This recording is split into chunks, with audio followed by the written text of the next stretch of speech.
ఒక దేశాన్ని నుంచి ఇంకో దేశానికి వెళ్ళి వాణిజ్యం, వర్తకం, ఉద్యోగాలు ప్రపంచానికి కొత్తేమీ కాదు. సరిహద్దులు మనం గీసుకున్నవే. చాలామందికి, ముఖ్యంగా ఔత్సాహికులకి ఇతర దేశాలకు వెళ్ళి వ్యాపారం చేయాలనో, ఉద్యోగాలు చేయాలనో, చదువుకోవాలనో రకరకాల ఆలోచనలు ఉంటాయి. వరల్డ్ ఇప్పుడు గ్లోబలైజ్డ్ అయిపోయింది. అంటే ఏ దేశంలో ఉన్నా పెద్ద సమస్య ఏమీ కాదు, అన్ని చోట్ల దొరుకుతున్నాయి. ప్రపంచవ్యాప్తంగా మనం చూసుకుంటే 281 మిలియన్ల మంది మైగ్రెంట్స్ ఉన్నారు. అంటే వాళ్ళ ఆరిజిన్ దేశంలో కాకుండా వేరే దేశంలో వీళ్ళు ఉంటున్నారనమాట. 281 మిలియన్ మైగ్రెంట్స్ అంటే ఒకసారి అర్థం చేసుకోండి. అయితే కోవిడ్ టైంలో, ముఖ్యంగా 2020 ఈ టైంలో మైగ్రేషన్స్ గ్రోత్ అనేది 1/4 తగ్గిపోయింది. దాదాపు 25 నుంచి 27% వరకు మైగ్రేషన్ గ్రోత్ తగ్గిపోయింది, ప్రిడిక్షన్ గ్రోత్. సో ఎందుకంటే కోవిడ్లో లాక్డౌన్స్, ఫ్లైట్స్లు తిరగకపోవటం అని మనం చూసాం కదా, దాంతోపాటు అవకాశాలు, ఉద్యోగాలు లేకపోవటం, వీటన్నిటి వల్ల. సో ఈ పాండమిక్ ఇంటర్నేషనల్ మైగ్రేషన్స్ని ఎఫెక్ట్ చేసిందని గట్టిగానే చెప్పొచ్చు డైరెక్ట్గా. అయితే అన్ని దేశాల్లో మైగ్రేషన్స్ అట్రాక్టివ్గా లేవు. అన్ని దేశాలకు వెళ్ళడానికి ఎవరు ఇష్టపడరు. ఉదాహరణకు ఒక ఇండియన్ ఉన్నారనుకోండి, అమెరికా వెళ్ళాలనో, యూరోప్లో లండన్ లాంటి ప్లేసెస్కి వెళ్ళాలనో, లేకపోతే ఆస్ట్రేలియాకి వెళ్ళాలనో ఆలోచిస్తారు. కానీ ఆఫ్రికాలో రొడేషియాకి కానీ ఇలాంటి దేశాలకు వెళ్ళడానికి ఇష్టపడరు కదా. కాబట్టి ఈ మైగ్రేషన్స్ అనేవి దాదాపు 2/3 మైగ్రేషన్స్ ప్రపంచవ్యాప్తంగా, ఇంటర్నేషనల్ మైగ్రేషన్స్ అనేవి 20 దేశాల్లోనే ఎక్కువ ఫోకస్ అయి ఉన్నాయి. అంటే 20 కంట్రీస్ ఎక్కువగా అట్రాక్ట్ చేస్తున్నాయి చాలామంది ప్రపంచవ్యాప్తంగా. సో ప్రపంచవ్యాప్తంగా ఎక్కువ మంది మైగ్రెంట్స్ వెళ్ళిన దేశం ఏది, ఎక్కువగా అట్రాక్ట్ చేసే దేశం ఏదంటే ఖచ్చితంగా అది అమెరికానే. అమెరికా అంటే చాలామందికి డ్రీమ్ కంట్రీ కదా. అమెరికాలో డెవలప్డ్ కంట్రీ, దానిలో లైఫ్ స్టైల్ బాగుంటుంది అని చాలామంది అనుకుంటారు. దాదాపు 2020లో చూసుకుంటే 51 మిలియన్ మైగ్రెంట్స్ అమెరికాలో ఉన్నారంట. అంటే వరల్డ్లో ఉన్న మొత్తం మైగ్రెంట్స్ 281 మిలియన్ అయితే దానిలో 51 మిలియన్ అమెరికాలోనే ఉన్నారు. అంటే దాదాపు 18% మైగ్రెంట్స్ అమెరికాలో ఉన్నారనమాట. అదేవిధంగా మనం అమెరికా తర్వాత జర్మనీ 2వ ప్లేస్లో మైగ్రెంట్స్ని అట్రాక్ట్ చేయడంలో, సౌదీ అరేబియా 3వ ప్లేస్లో, రష్యా 4వ ప్లేస్లో, యూకే 5వ ప్లేస్లో ఉన్నాయన్నమాట. సో ఈ మైగ్రెంట్స్ కదా ఒక రీజన్ బ్రెగ్జిట్ అవ్వడానికి కూడా. అంటే బ్రిటిష్ వాళ్ళు ఎక్కువ యూరోప్లో చిన్న దేశాల నుంచి మైగ్రేషన్స్ వస్తున్నారని చెప్పి కదా, one of the reasons why Brexit has happened.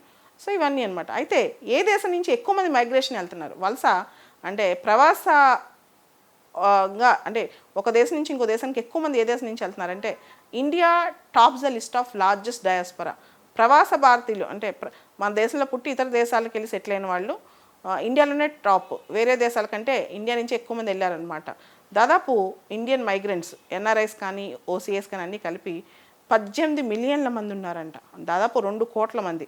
అంటే వాళ్ళే ఒక స్పెషల్ జనాభా అవుతారనమాట. మనం కనుక వాళ్ళని కంట్రీగా చేస్తే ఒక స్పెషల్ దేశం అయిపోతారు వాళ్ళు. దాదాపు 18 మిలియన్ మంది యుఎన్ దేశా రిపోర్ట్ ప్రకారం. ఈ రిపోర్ట్ ఏంటంటే యుఎన్ దేశా వాళ్ళ రిపోర్ట్. యుఎన్ దేశా అంటే United nations department of economic and social affairs. ప్రతి 2 సంవత్సరాలకు ఒకసారి వాళ్ళొక రిపోర్ట్ ఇస్తారనమాట, వరల్డ్ మైగ్రేషన్ రిపోర్ట్ అని. దాని ప్రకారం చెప్తున్నాను. 18 మిలియన్ మంది భారతదేశంలో నుంచి ఇతర దేశాల్లో ఉన్నారు, ప్రవాస భారతీయులు అంటాం. భారతదేశం తర్వాత ఇతర దేశాలకు వెళ్ళిన దేశాల్లో ఎక్కువ మంది మెక్సికన్స్ ఉన్నారు. దాదాపు 11 మిలియన్ల మెక్సికన్స్ ఇతర దేశాల్లో ఉన్నారు. రష్యా నుంచి కూడా ఎక్కువ మంది వెళ్ళారు. తర్వాత చైనీస్ కూడా ఇతర దేశాలకు ఎక్కువ వెళ్తారు. దాదాపు 10 మిలియన్ చైనీయులు ఇతర దేశాల్లో ఉంటున్నారంట. తర్వాత సిరియన్స్ దాదాపు 8 మిలియన్. మీకు తెలుసు కదా సిరియాలో ఉన్న ప్రాబ్లమ్స్ ఇవన్నీ. అయితే ఈ మధ్యకాలంలో ఒక ట్రెండింగ్ ఆర్టికల్ వస్తుందన్నమాట, రెమిటెన్సెస్ కంట్రిబ్యూషన్ టు జీడిపి. ఇతర దేశాలకి మన దేశం నుంచి వెళ్ళి వాళ్ళు తిరిగి మన దేశానికి ఎంత రెమిటెన్సెస్ పంపిస్తున్నారు. ఉదాహరణకి మీరు కేరళ వెళ్ళారనుకోండి, కేరళ ఆర్థిక వ్యవస్థ, కేరళ రాష్ట్రం ఆర్థిక వ్యవస్థ చాలా వరకు ప్రతి కుటుంబంలో ఎవరో ఒకరు గల్ఫ్లో ఉంటారు. అక్కడి నుంచి వాళ్ళు తిరిగి డబ్బులు పంపిస్తూ ఉంటారు అన్నమాట కేరళకి, వాళ్ళ కుటుంబాలకి. దాంతోనే చాలా కుటుంబాలు కేరళలో ఆధారపడి ఉంటాయి. ఒక సందర్భంలో నేను కేరళ వెళ్ళినప్పుడు అక్కడ చాలా కుటుంబాలు మీరు చూస్తే పెళ్ళిళ్ళు అయినా ఏదైనా సరే కంప్లీట్గా ఫారెన్ రెమిటెన్సెస్, వాళ్ళ కుటుంబంలో ఎవరైనా అన్నయ్యో తమ్ముడో ఎవరో తండ్రో ఉంటారో అక్కడి నుంచి పంపిస్తారనమాట. సో ఇవన్నీ కూడా నేను గమనించడం జరిగింది. అయితే ministry of external affairs report ప్రకారం మన ఎన్ఆర్ఎస్, కేవలం మన ఎన్ఆర్ఎస్, నాన్ రెసిడెంట్ ఇండియన్స్, మీకు తెలుసు కదా ఓసీఐ అంటే వాళ్ళకి ఇండియన్ సిటిజన్షిప్ ఉండదు, ఎన్ఆర్ఐకి ఇండియన్ సిటిజన్షిప్ ఉంటుంది, ఓసీఐకి రూట్స్ ఇండియాలో ఉంటాయి అన్నమాట. సో మొత్తం కేవలం ఎన్ఆర్ఐస్ మాత్రం దాదాపు 13.4 మిలియన్, 13.4 మిలియన్ ఉన్నారు. అదే ఓసీఐస్తో కలిపేస్తే కంప్లీట్గా ప్రవాస భారతీయులు దాదాపు 18 మిలియన్ ఉన్నారు. అయితే భారతీయులు ఎక్కువ మంది ఇతర దేశాల్లో ఏ దేశంలో ఎక్కువ ఉన్నారంటే ఒకటి యుఏఈ, ఫస్ట్ మనం ఎక్కువ మంది యుఏఈ ఉన్నాం, తర్వాత అమెరికా, తర్వాత సౌదీ అరేబియా. దాదాపు 64% మంది ఇండియన్స్ ఎక్కువగా ఉన్న దేశాలు గల్ఫ్ కోఆపరేషన్ కౌన్సిల్ కంట్రీస్, ముఖ్యంగా యుఏఈ, సౌదీ అరేబియా, కువైట్. అయితే 90% Indian migrants Gulf cooperation council ఉండే మైగ్రెంట్స్ సౌదీ, యుఏఈ ఇలా వెళ్ళే అంటే జీసీసీ కంట్రీస్లో వెళ్ళిన ఎక్కువ ఇండియన్ మైగ్రెంట్స్ లో స్కిల్డ్, సెమీ స్కిల్డ్ వర్కర్స్. వాళ్ళకి స్కిల్స్ చాలా తక్కువ అనమాట. అండ్ ఇప్పుడు గమనిస్తే ఈ మధ్య కాస్త గల్ఫ్ కోఆపరేషన్ కౌన్సిల్ కంట్రీస్కి మనం వెళ్ళటం కూడా తగ్గిపోయింది.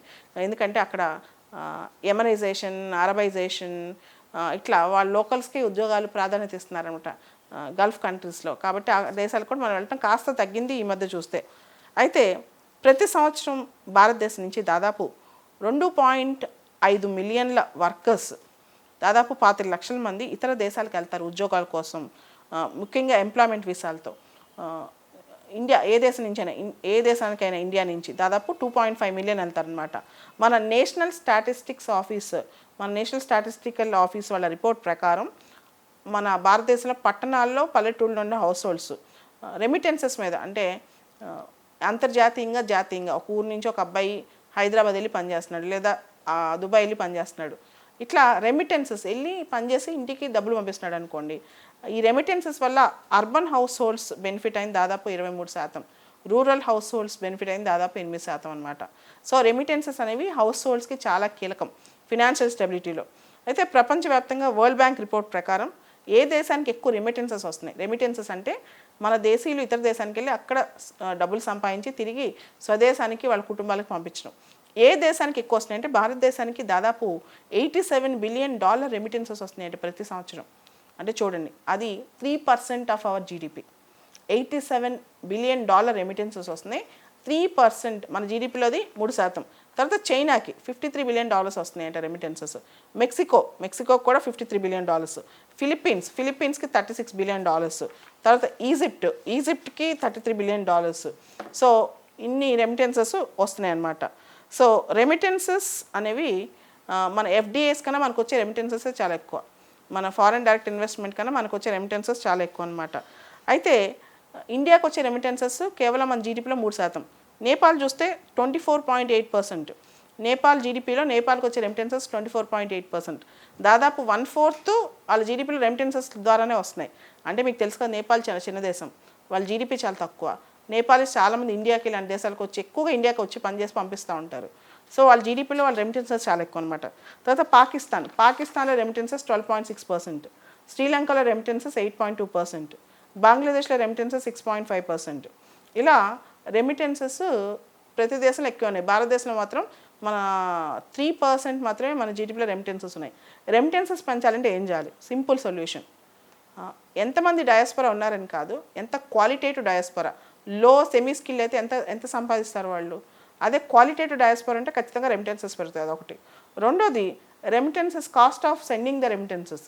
ఒక దేశం నుంచి వాళ్ళు వెళ్ళి ఎంప్లాయ్మెంట్ ఫీజు కానీ తిరిగి పంపించడానికి రెమిటెన్సెస్ కాస్ట్ కానీ ఇవన్నీ పెరిగిపోతున్నాయి, వాళ్ళ పర్సంటేజ్ కూడా పెరిగిపోతున్నాయి. కాబట్టి ఇంకోటి ఇన్ఫార్మల్ సెండింగ్ కూడా ఎక్కువైపోతుంది.